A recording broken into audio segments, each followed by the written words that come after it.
My name is Peter. I was a full-time fisherman and a part-time dock worker once. Some days I think about going back to that kind of work, fishing full-time, but how could fishing, how could anything compare to walking with Jesus? As tempting as it is some days, and it is tempting some days, I could just never go back to fishing. Just let me tell you about last week. It was an amazing week. They often are when you hang out with Jesus. Just last Thursday, we got into John's 30-foot fishing boat because Jesus had told us that he wanted to cross over to the other side of the sea. There were 6 of us with him when we started, and when we started out from the dock, it was just like yesterday here in Erie. It was a perfect day, okay? It was just a perfect day. It was, in fact, it was a perfect day. The wind was blowing just steady. The sails were full. North by northwest, not snapping, direction just was awesome.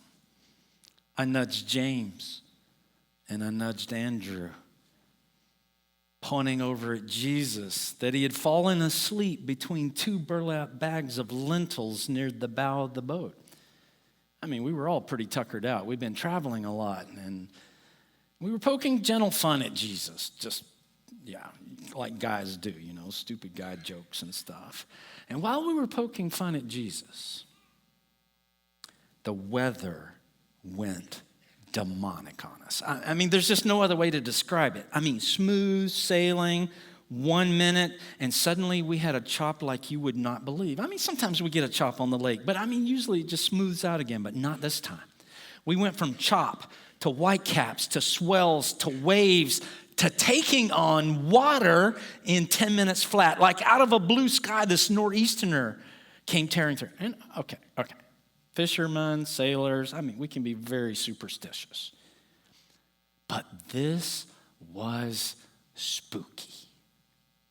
I called it demonic because it had a malice to it, a viciousness that we never ever see on the ocean here.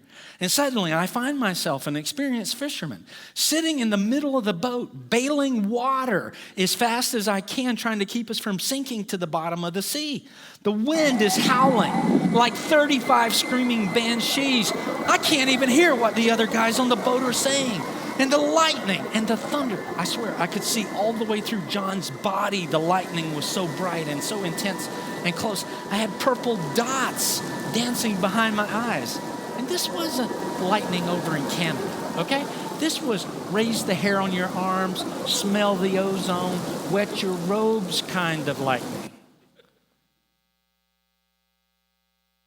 And I'd concluded we had about 3 more minutes before we were all going to be at the bottom of the sea. I was bailing for all I'd worth. I never had seen a storm like this. I'd never ridden on waves like this. Out of the corner of my eye, I saw James and John shaking Jesus awake. And I thought to myself, well, 1 more person bailing water isn't going to save us today. And Jesus stood up. And with his legs braced far apart for balance, he looked up into the sky. He looked at the storm. He looked right at me. And he began to shout with his arms held open wide and high. At first I thought he was shouting at me, but then it became clear he was shouting at the storm. His arms held high and wide, he lowered them slowly. And the waves began to lower. He told the wind to be still. And it died an instant death. And then one final bolt of electricity just shot across the bow, just barely missing Jesus. If my robes hadn't already been wet, the silence was deafening. The ocean is glass. 1 minute ago, I was fighting for my life, and now I'm sitting in water in the middle of my boat. More scared than I'd ever been in my life, ever. Because he just made it stop. And that scared me more than anything had ever scared me in my entire life. And Jesus stood there. I'm sitting in the boat in the water. And Jesus stood there. legs braced wide, arms at his side, and he looked every one of us right in the eye. And he said in a sad, small voice, "Where's your trust in me?"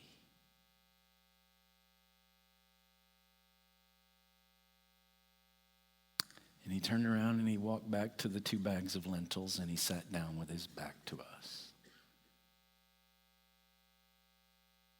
Andrew asked me, "Did that really happen?"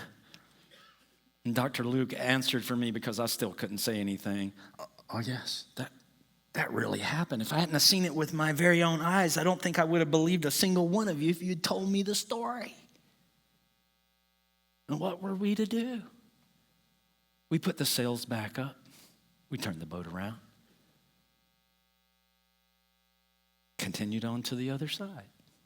And frankly, honestly, just between us this morning, if I'd known what was going to happen next, I probably would have jumped out of the boat and swam back home. Okay? Because when we got to the other side of the ocean, Jesus had stood up. He hopped lightly onto the shore when we beached the boat. But there was a naked man waiting for Jesus. And Jesus says to the naked man, "I command you to come out from him." We had no idea what was going on, okay? We were dropping the sails, dropping the anchor, securing the boat, while watching this naked man fall down on his knees before Jesus, head in the sand, arms stretched out toward Jesus, and with a loud voice he was saying, "What have you to do with me, Jesus, Son of the Most High God? I beg you, do not torment me." We were all jumping off the boat, gathering around Jesus in case we could protect him, when Jesus said, "What is your name?" And the man said, "Legion." Now, this dude had a voice that sounded like water burbling, like 120 different voices all talking at the same time. Every word he said was just, I just can't describe it adequately for you. And this man continued to babble, begging Jesus not to command them to go into the abyss. The scars on his body were atrocious. Who knows how long he had been tormented by being in bondage to Legion. And I also realized we had an audience to this whole naked man affair. I mean, there were some herders watching a sounder of pigs over here.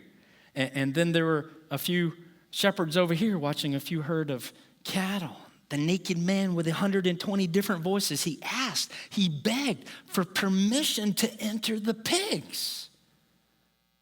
And Jesus gave him permission. And I'm here to tell you, when Jesus gave him permission, the man exploded off the ground about 6 feet into the air, his body turning, jerking, snapping, spinning in the air like he was caught in a funnel cloud. And then he fell like a rock on the ground. Didn't move at all. It sounded like a bomb went off in the sounder of pigs. They exploded down the hill just to our right, directly into the sea. Hundreds of pigs stepping all over one another. It was like they were trying to swim to the opposite side of the sea that we had just come from. And in amazement, we all stood there and watched the pigs drown.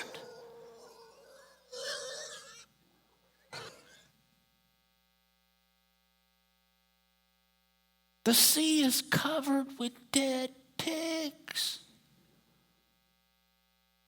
I heard screaming coming from my left, and I saw all the herdsmen running away. I understood. I wanted to scream and run away too. This day had been way too weird.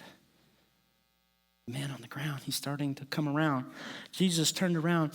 He looked at me. He told me to give the man my extra pair of pants and tunic that I had in my satchel. He told John to give the man an extra pair of sandals, Andrew to give him an extra jacket. He told the rest of us to go collect wood to make a fire. And I did what Jesus told me to do. But just between us here today, all I could think about when I was collecting firewood was, why wasn't it the cows that ran down into the water and drowned? Then we could have steak. Seriously, I sat there for the next couple of hours listening to Jesus talk to this man. And I listened to this man ask Jesus endless questions. It was astonishing, the depth of the conversation. And as we were sitting there, a group of people came up to the shore where we were circled around the fire, and the crowd began to grow. But they all had their attention intensely focused on the man who had been legion. Evidently, he had been a problem in the past. You could smell their fear like the corpse of a dead animal. One of them finally got up the courage to ask what had happened. How was this man sitting here calmly listening to Jesus? Another man I recognized as one of the herdsmen didn't even give the man a chance to explain. He just blurted out all that had happened in those first 3 minutes when we had arrived on the shore. And instead of calming them down and helping them to relax, the retelling of those events from a few hours ago just seemed to increase their fear, their terror. I thought they were going to pick up rocks and start stoning us. They said to Jesus and us, "We want you to go back to wherever you came from." And we did. We got back on the boat. Jesus, very confidently, the rest of us with some great trepidation, but we got back on the boat. And we headed back across the sea to Galilee. We arrived about 2 hours after daybreak, after a fairly peaceful return, thankfully. And there was no place to beach the boat. I mean, it was slammed with people. There was no place to beach the boat. A huge crowd was there waiting for him. As we got in close, Jesus leaped down to the ground,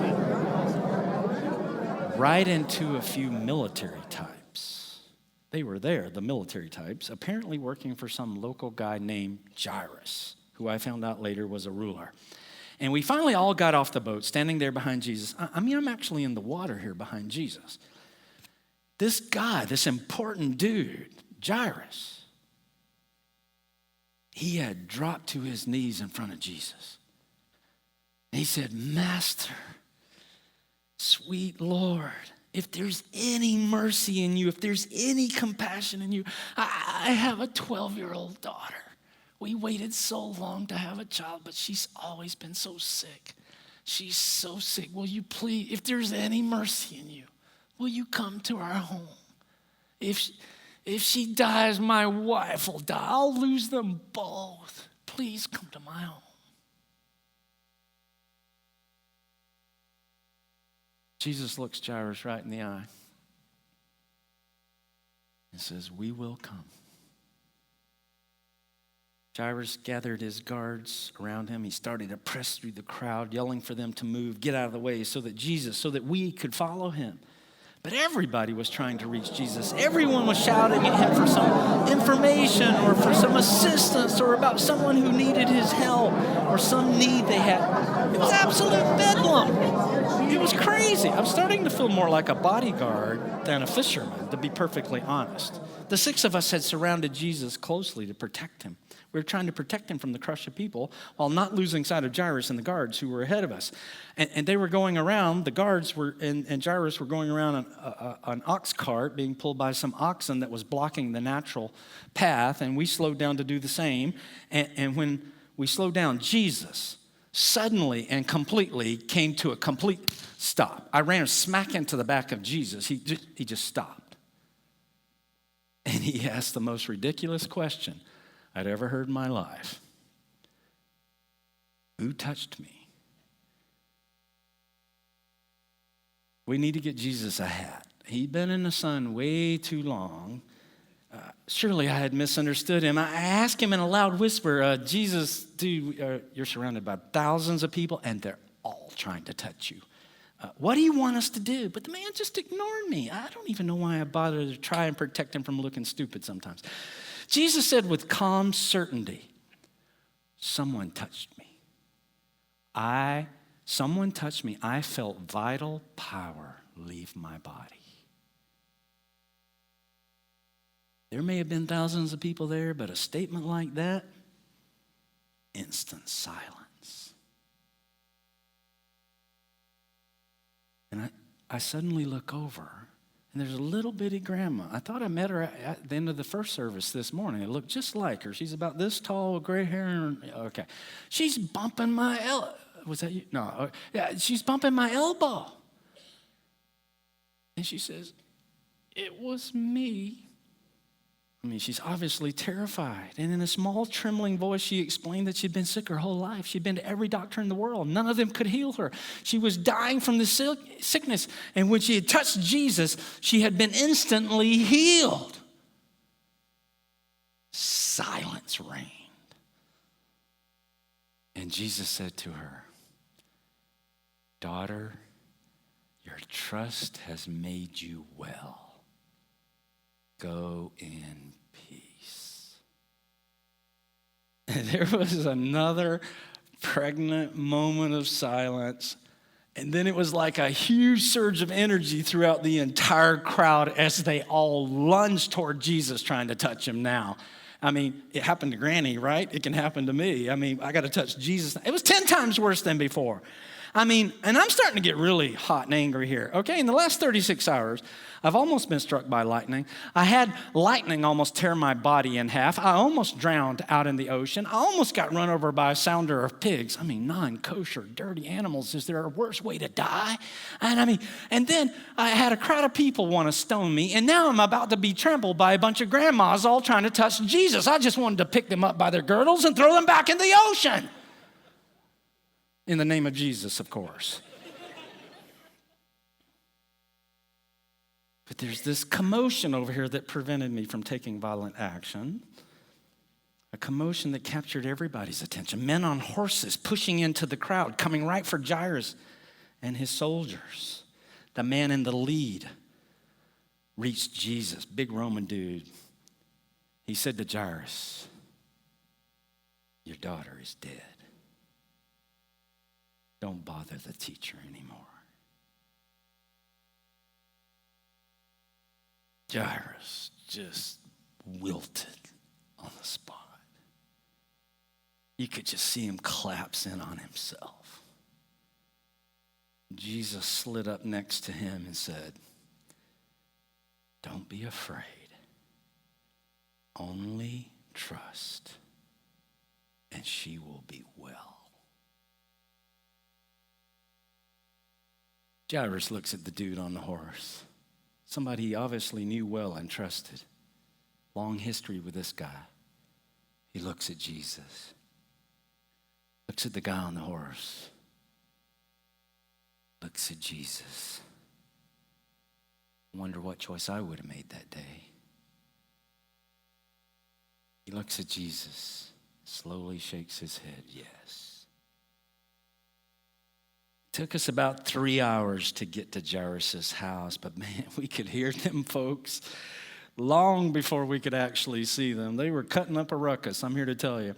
These professional mourners were already outside the home. They were weeping and crying like the whole village had died. They actually tried to prevent us from coming in and interrupting the mourning process. The professionals were making fun of us and shouting derisive taunts and calling Jesus a charlatan, accusing us of playing on the emotions of the family. The girl was long dead, they said. Jesus and Jairus did the eye thing again.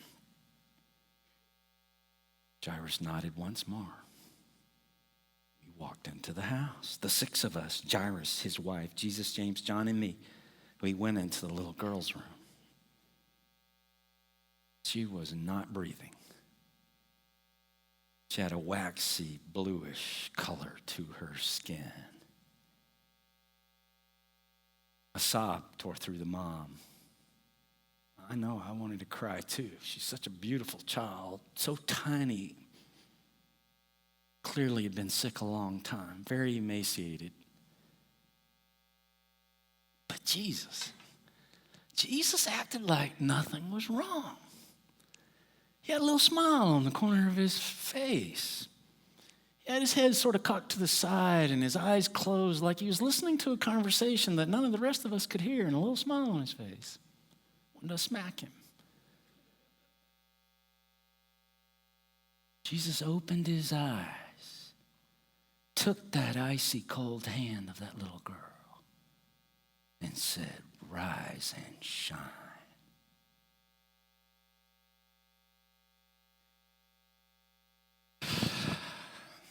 I know you're tired of hearing me talk, and I know I'm tired of having lived through this, okay? Let me tell you what happened. It wrecked me. it just destroyed me. He told that little girl to rise and shine. And there was like a power surge in that small, little, crowded room with the 7 of us. It was like the whole room got brighter. It was like another one of those lightning bolts were going to flash right across in front of Jesus. And right before our eyes, the little hand that Jesus is holding in his hand, there was natural and normal color returning to her hand and just coming right up her arm. And then I almost wet my pants again when she bolted up right in the bed. Scared us all spitless. I mean, we fell all over each other in the room. And Mom just launches herself at her baby, sobbing. I couldn't tell where the little girl started and Jesus ended. And Jesus looks up and smiles again and says, let's get her something to eat. Oh. After all these things happened, I had to take a few days off. I got a fishing pole, sleeping bag, some food and drink, because I just needed some time to process what had happened, what I'd seen and experienced. I didn't go fishing in my boat. I'm a little wary of boats right now, but I fished from the bank for a few days. I don't know how long. I lost track of time, but the conclusion I came to is this, and I want to share this with you this morning. Jesus has power and authority over the natural elements. Jesus has power and authority over the good and the demonic spirits. Jesus has the power to heal the physical body, bodies that no doctor in the world can heal. Jesus has power over death.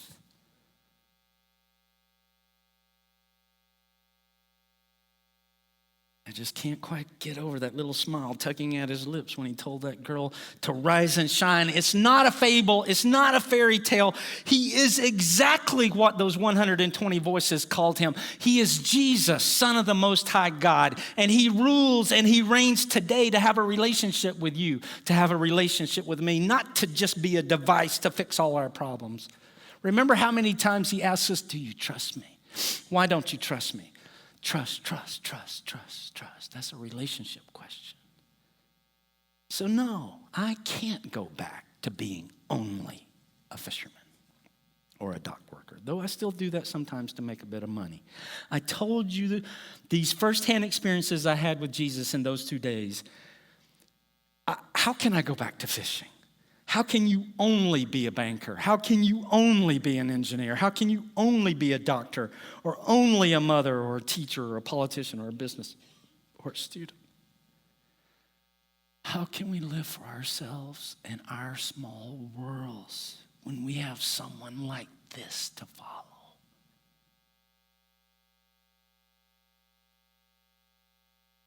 Be more.